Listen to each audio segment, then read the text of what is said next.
Most employers who are adopting AI in recruiting are targeting faster, more efficient versions of what they already do. AI native recruiting is very different. It means going back to the fundamentals of hiring and rebuilding from there. What does that look like, and why does it matter? Keep listening to find out. Support for this podcast comes from Paradox. I've recently heard some crazy success stories when it comes to hiring with AI. FedEx is sending offers to candidates within 10 minutes. General Motors saved $2 million in recruiting costs in a year. Chipotle reduced time to hire from 12 days to 4. And 7-Eleven is saving their store leaders 40,000 hours per week. The craziest thing is all of these companies did it by leveraging the same technology. Paradox. Acquired by Workday in 2025, Paradox pioneered conversational hiring. Whether acting as your ATS or automating the hiring process on top of your existing HCM, Paradox streamlines the entire experience. And if you're a Workday customer, Paradox now operates seamlessly within their talent acquisition suite as the Workday Paradox Candidate Experience Agent. Driven by a 24/7 AI assistant, Paradox can handle up to 95% of the hiring process for deskless hiring teams, or just automate specific, time-consuming tasks like screening, interview scheduling, and onboarding to allow recruiters to focus on recruiting. Paradox continues to help hundreds of the world's top employers simplify hiring and save money, while creating great candidate experiences. Spend more time with people, not software. You can find out more by going to paradox.ai. That's paradox.ai.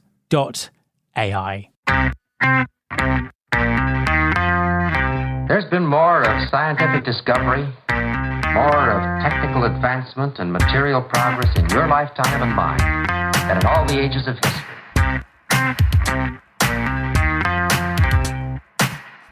Hi there, welcome to episode 803 of Recruiting Future with me, Matt Alder.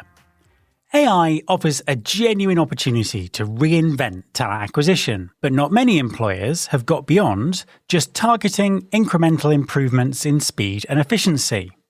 The ones who are truly using AI to be transformational are doing something fundamentally different. It takes a real commitment to experimentation, a clear definition of what AI fluency means, and a willingness to redesign hiring from scratch. So, what does this actually look like in practice? My guest this week is Tracy St. Deek, Global Head of Talent at Zapier, where going AI native is a company-wide mission. In our conversation, Tracy shares how Zapier is redefining AI fluency, redesigning the hiring process from the ground up, and rethinking what the recruiter role looks like in an AI native world.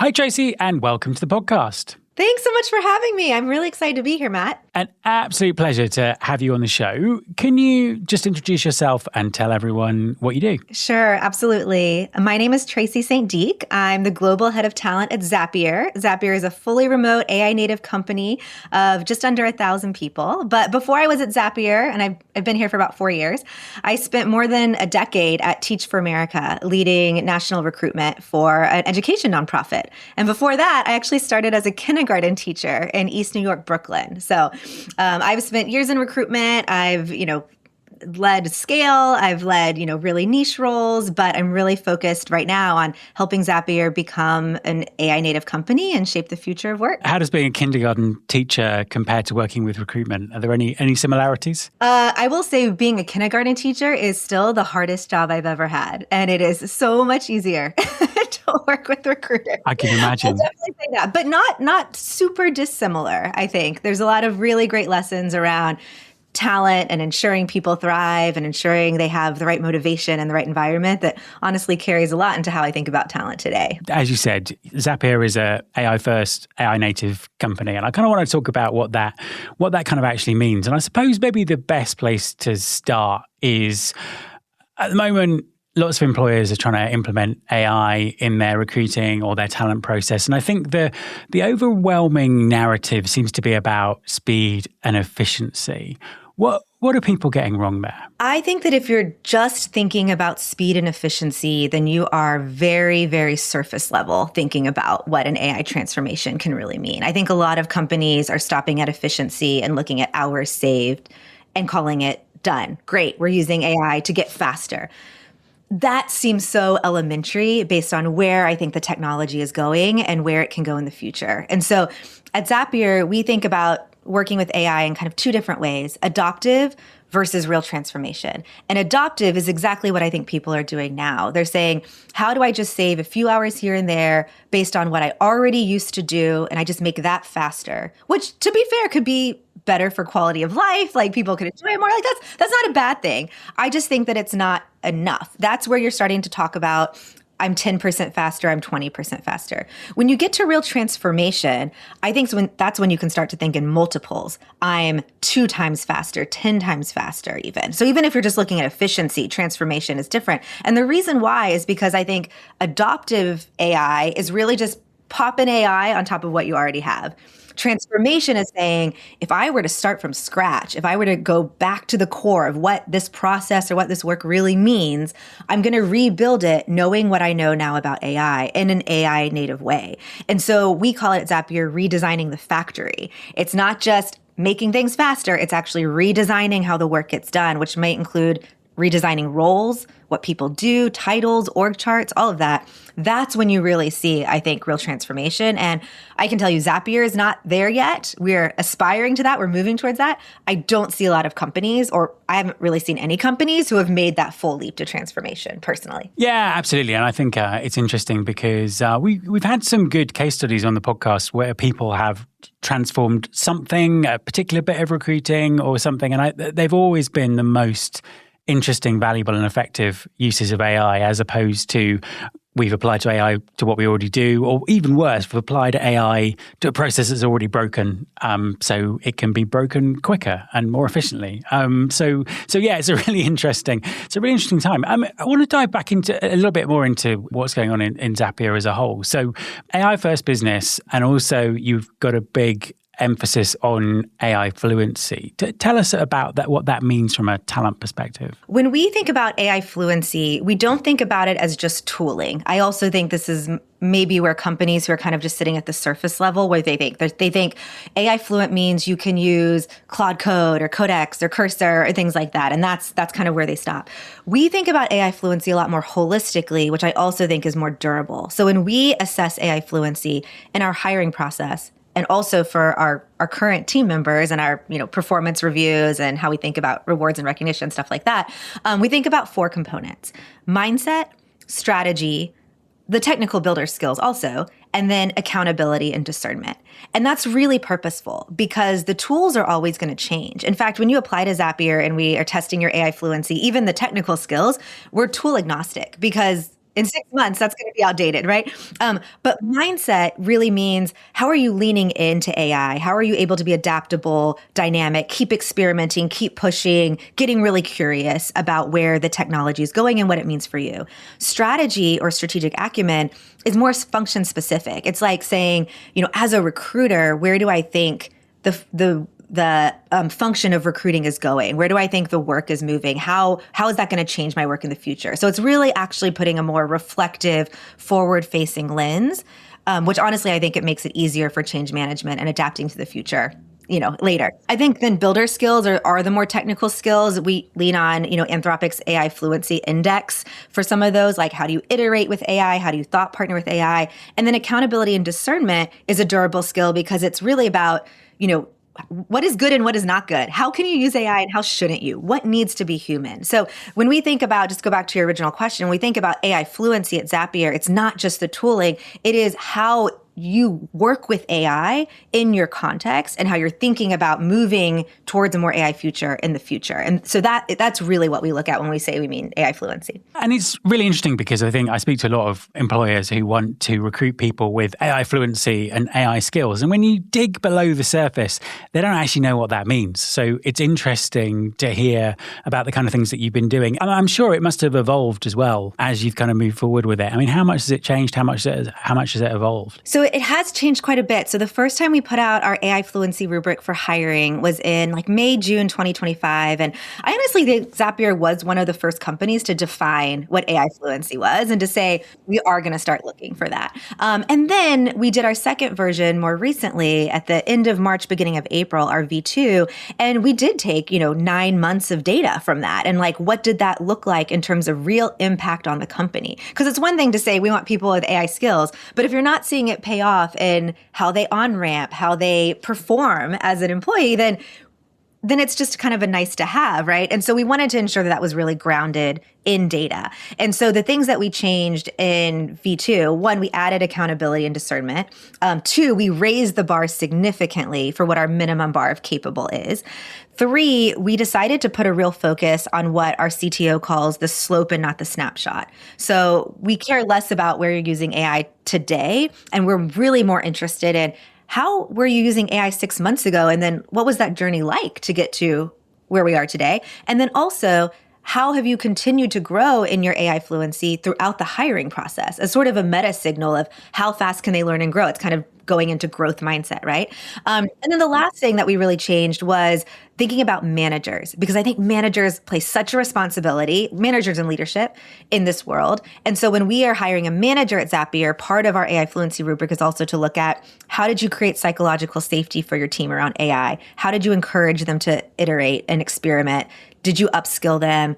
How did you, apply tenets of change management? So we want to ensure that managers coming in have that greater responsibility to, be the leader of their team when it comes to AI fluency. Your support for this podcast comes from Pebble. I know that many of you listening hire internationally, and you'll be all too familiar with the paperwork and red tape that can really slow things down. That is what Pebble is designed to fix. Pebble makes global hiring simple through embedded compliance and AI-driven workflows. The Pebble platform takes the delays and guesswork out of going global, so founders and HR leaders can move fast without adding risk. Hiring abroad can take months when you do it on your own. With Pebble, you can hire in over 185 countries in minutes and have your new hire onboarded by Monday. Most companies treat compliance as something to manage around. By building a decade of expertise directly into the platform, Pebble removes the fear of mistakes and the dreaded regulatory blind spots. Instead of juggling separate tools for contracts, payrolls, benefits, and compliance, Pebble brings everything together in a single platform that integrates with the tools that teams already use. It also reduces the redundant tasks and manual processes that can cause errors and delays in hiring. The result is a global team that's actually set up to succeed, with accurate pay, real benefits, and the support they need to thrive wherever they are. The bottom line is anywhere is possible with Pebble. With global hiring simplified, founders and HR leaders can spend their time focusing on what and where comes next for their business. There's also a special offer for recruiting future podcast listeners. Pebble is normally $399 a month per employee. Already a no-brainer for what you get, but right now there's a limited time offer on their site that makes it even easier to get started. Go to highpebble.ai before it's gone. That's highpebl.ai. Terms and conditions apply. Quite an established company, you've been around for a while, you're not a startup. So it's interesting that how that works from a hiring perspective. But what about the people that you already have within the business? I mean, what does that journey look like? I suppose, particularly in your team, how have you been able to build that capability as you move forward? I think this is where leadership and management has to put their money where their mouth is. If you want people to be using AI and upskilling, you have to protect the time. You have to make those wins visible. You have to incentivize it. You have to reward it. You have to do all of those things. And so just a couple of concrete things that we did. First of all, we started building AI experimentation into all of our normal rituals. We, brought this into team meetings. Our hackathons that we do at Zapier were very AI focused. We repurpose team time to have people work in small groups to sort of tackle problems and build on things that they wanted to solve within their own work. And so we've been doing that over the past few years. What we've done more recently that our team so far has really loved is carving out time every 3 weeks for about 5 hours of protected builder time. And as a team, as a talent team, we come together, we have a kickoff, we talk about like what we're going to experiment with today, and we give people time and space to actually experiment and to do things. Then we come back, we share, we learn from each other. It's a really nice cycle. But my team would tell you, if we didn't have that time blocked off, they would feel the pressures of day to day, of core recruiting, of more screens, that's something like that. So, as a leader, we tell our hiring teams, hey, our team is going to take this 5-hour protected time to grow and to learn. We are very transparent why we're doing it and how it's going to help accelerate our progress in the future. I think that's so important because this is such an experiential thing. I think it's something you can't really learn about in theory. You kind of have to be hands-on with it, and you have to have those moments where you're like, I had no idea that this was even possible. So it's just really important, isn't it, to actually just be hands-on? I think, I'm not always a big fan of saying if you just put more time into something, you'll get better. But I think that's true with AI. Like you need at-bats, you need to practice. It builds not only your creativity on what you see AI can do, but it also builds your confidence that when it's a good product and it's not a good product, and you know how to navigate around that. So I think that's important. And I think making those gains visible really early. Like there's a reason why we said with our sourcers and recruiters or our whole team, we said, start to think about how you use AI for the things that feel the most like toil in your work. And I use that word really specifically, toil, because everyone has an image of what toil they have to do in their job, the admin work, the tedious stuff. Like, let's start there and let's make your lives better by getting rid of that. And so whenever we think about any AI experiment, we look at efficiency for sure, but is it better quality, or is it better quality decision-making, better quality insights, better quality conversations that it's leading to? And then the third one, employee experience. Is it making their lives as an employee even better? And you could even say stakeholder experience too. Like, is it better for candidates? Is it better for hiring managers? But is it making them enjoy their jobs more because they're able to use their unique skills for the human stuff? So we start there. And I think when people start to see what I call magical moments in that, like these magical moments where you're like, wow, AI can do that for me. That's what really builds the momentum. And I think you have to make time for that. From a transformation perspective, what you're seeing in recruiting that's true transformation as opposed to just people getting used to the tools and doing things faster. How's that emerging? I will say that this is the question I'm obsessed with. So I don't have the answer. I am seeing bits and pieces of potential transformation happening. I think the use of AI interviewers is a really interesting technology, not just because I don't believe it's necessarily for replacing recruiters at all. I don't believe that it just makes recruiters faster. I actually think there's a lot of other benefits for the candidate and for TA teams. So that's one thing that could potentially push us into transformation. I don't think we are clear yet. But when I think about transformation, two things that I would want to see is one, a big piece of this is AI orchestration. So everybody has HR tools and platforms that have AI features. Everybody has that. It's like, they're selling you that. They're like, this AI feature, this AI feature, this AI feature, right? And you can use those AI features separately. I'm sure that helps. I'm sure that makes you more efficient. But until you're really thinking about how you're designing entire workflows with AI, which we call AI orchestration across all of your platforms, whatever they are, that's when you're really unlocking like true efficiency and quality. So that's one. The second thing is I really believe like hiring has three main parts if you break it down. It's talent identification, it is talent evaluation, both actual skills and fit with the company, and then it's the candidate's evaluation of us. And that's only those three things. There's nothing in there that says you have to have a resume, an application, even an interview. There's nothing that says that if you think about the core part. So I'm really obsessed with this question of how do you like get at those core parts in a completely different way and how we're thinking about AI and thinking about the landscape of fraud and high volume and all of this stuff. So I don't know the answer. I have not yet met other TA leaders who have figured it out, but I am actively seeking TA leaders to brainstorm with me to figure that out, because I think that's where we're going to start to see TA move from legacy processes to real transformation. It's such an interesting question as well, because I think when you kind of dig into those things, there are ways that we've been doing recruiting that have been the same for 200 years, 400 years in some cases. And those questions have never been asked before. So it's such an interesting time from that perspective, and a real unique opportunity as well for people to really change recruiting for the better. I think it's an exciting time. I mean, personally, so we're having a lot of fun with it, I think, right now. So just to dive into that example that you talked about there, the AI interviewer, because you've implemented one in kind of recent months. So why did you do it? What did you do? And how's it been working? So I'll start with the problem statement, the why. Basically, our top of the funnel was just really broken.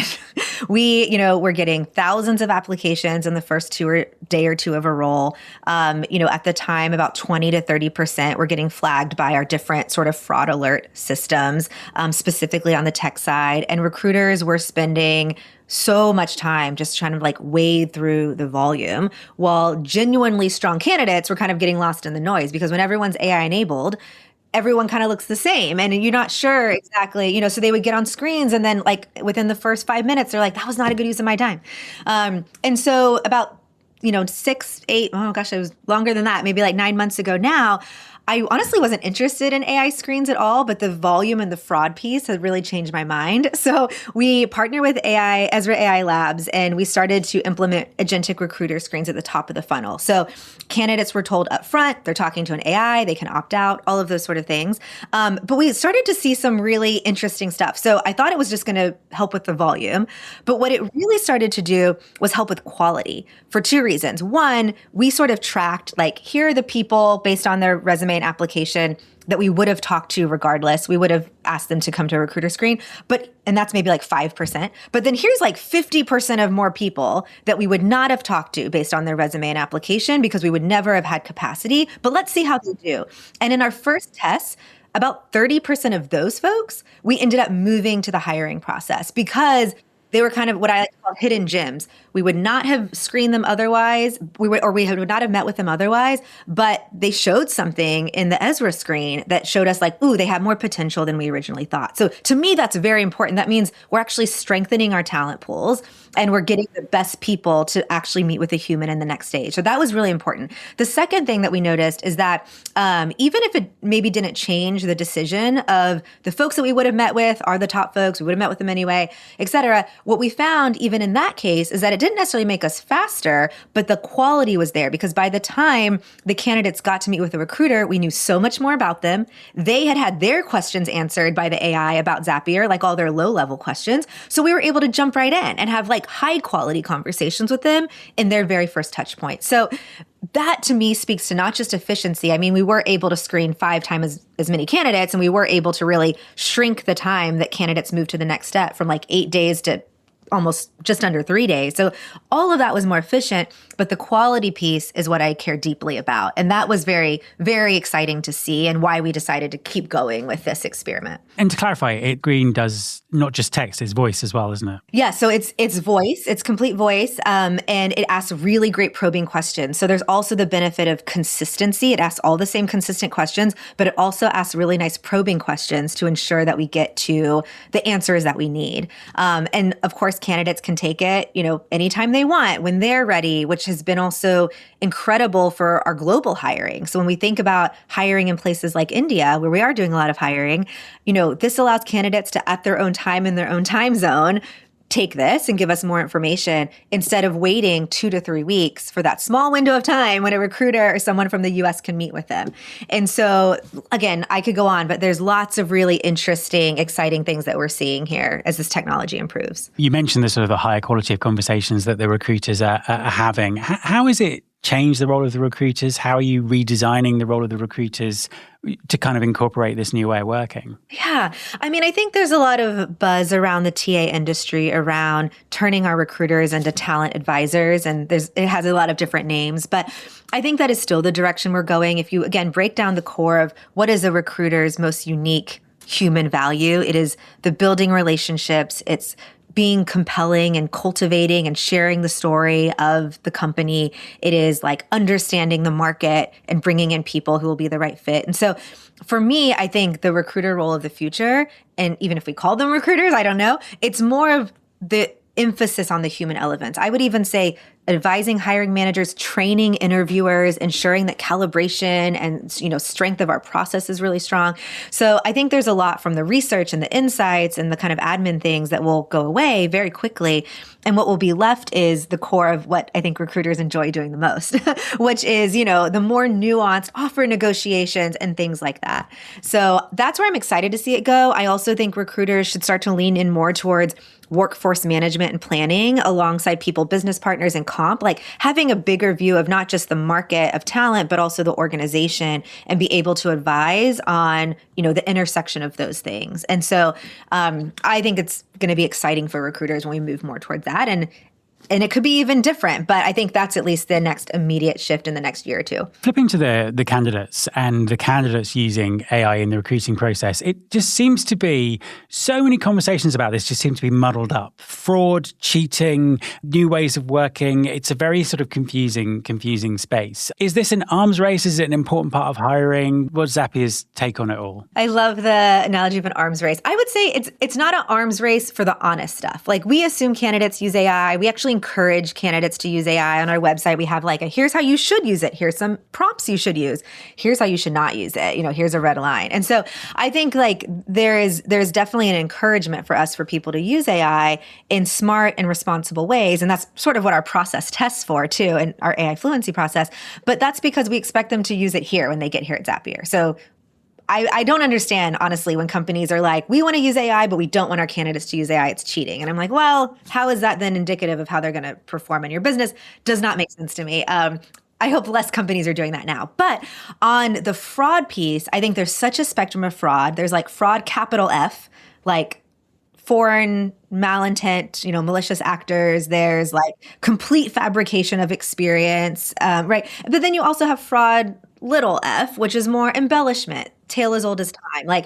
My resume seems better than I would have done it, and it's perfectly aligned to the job description, but all of that information is actually true. So I think there's such a spectrum. I'm not as much worried about the fraud, little f, because I think that honest people, they're not going to have an AI in their ear, during their skills test telling them what to do, right? They genuinely want to work here at Zapier, and they just need a leg up in the hiring process because it's tough out there, right? But I do think it's an arms race with fraud, big F, because the technology is getting better. It's getting more sophisticated. It was over a year ago we spotted our first deep fake. Now, when I look back at those clips, it is laughably so low tech than the deep fakes we're catching now. So different. I heard from somewhere at a conference that fraud is the biggest growing industry in TA, those who are actually doing the fraud, and also the companies that are trying to prevent it. But right now you see a mismatch, which is why it feels like an arms race, is fraud can be agentic and automated. They can spin up bots and new people applying easily.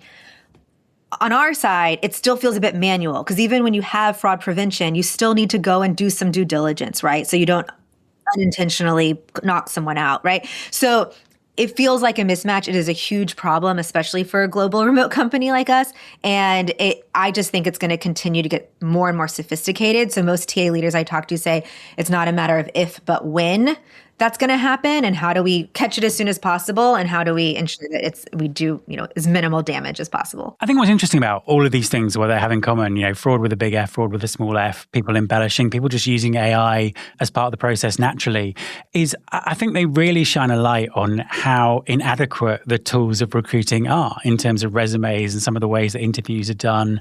And it just really says to me that we kind of need to rethink the whole thing rather than trying to shore up what's there already. I completely agree. I am ready to be done with resumes. We've actually, with our AI screeners, we started to do another experiment and that we're kicking off. We're in the middle of, where we actually make the AI screen a part of the application. So rather than making it sort of the next piece, it's you fill out your application, and the second piece of that is doing an AI screen, because one, we think it will prevent some fraudulent actors from doing the screen, especially if it's bots, like they can't necessarily do that.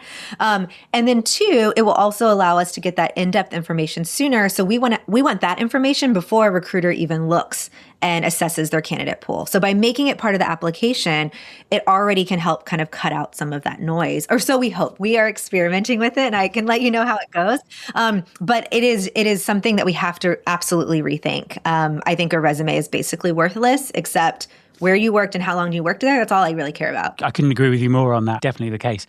We talked about transformation and defining what that is and what that looks like. But, to put you on the spot a bit, what's your vision? Where do you think recruiting, or where would you like recruiting to kind of go in the next 2 to 3 years? What does the end game look like? I don't want to say I know what the end game looks like, because I think every few months I'm constantly also surprised and impressed about how technology has changed. Like, again, a year ago, I would not have thought AI screeners were going to be any part of that calculation, but here we are, and now I'm one of probably the biggest proponents of them. So I'm not going to say I have the key to the future, but what I will say is more on a high level is I think all the administrative core of recruiting is largely automated. Scheduling, drafting, status updates, first pass screening even, not because they don't matter, but because AI can handle them well enough that it won't make sense for a human to spend their precious time there.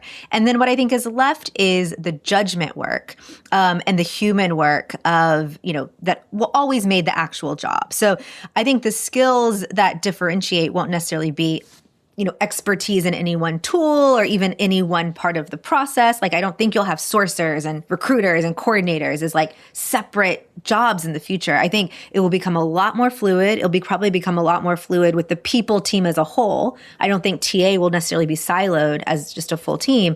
But I think that we'll start to really see more business sense, business judgment, and strategic acumen as it relates to the entire talent market and how personalized that can be to a company.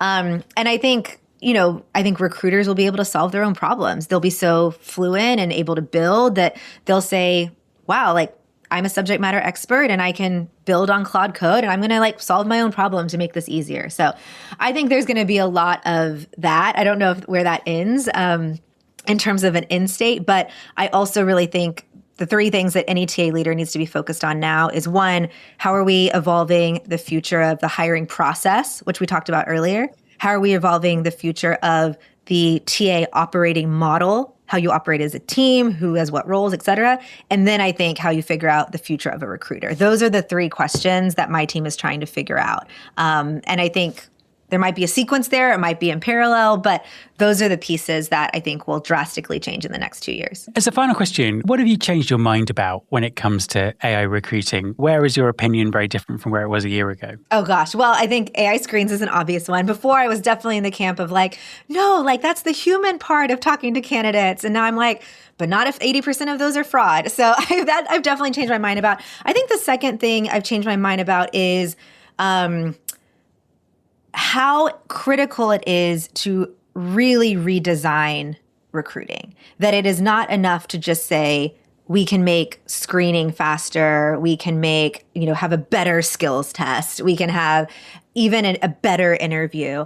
I think, and I just want to be clear, I got this from another TA leader I admire, Scott Bono, who leads TA at Shopify. This analogy that's really been sticking with me is when you are in a band, and you want to bring on a new guitarist, you don't sit and talk to the guitarist, hey, how do you play guitar?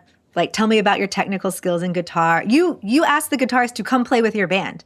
You play together, you jam. It's an audition. And this idea has really stuck with me of how do we move from interview to audition? Because of fraud, because of trying to understand best cultural add to the company, because you want to understand how they're going to thrive in your environment. This is something that's really stuck with me. And I think just in general, we have to refigure out the entire process. And I've become obsessed with this idea of how do we move from interview to audition? And does that give us a better signal for talent evaluation and for the candidate to evaluate us? So again, breaking it down to those core components, what can look differently about that?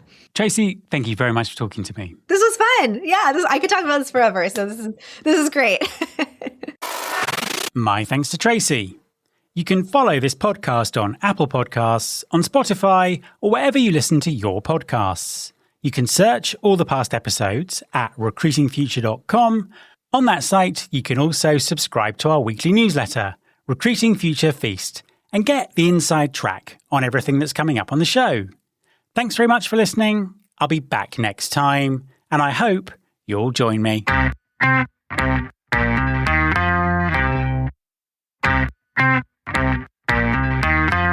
This is my show.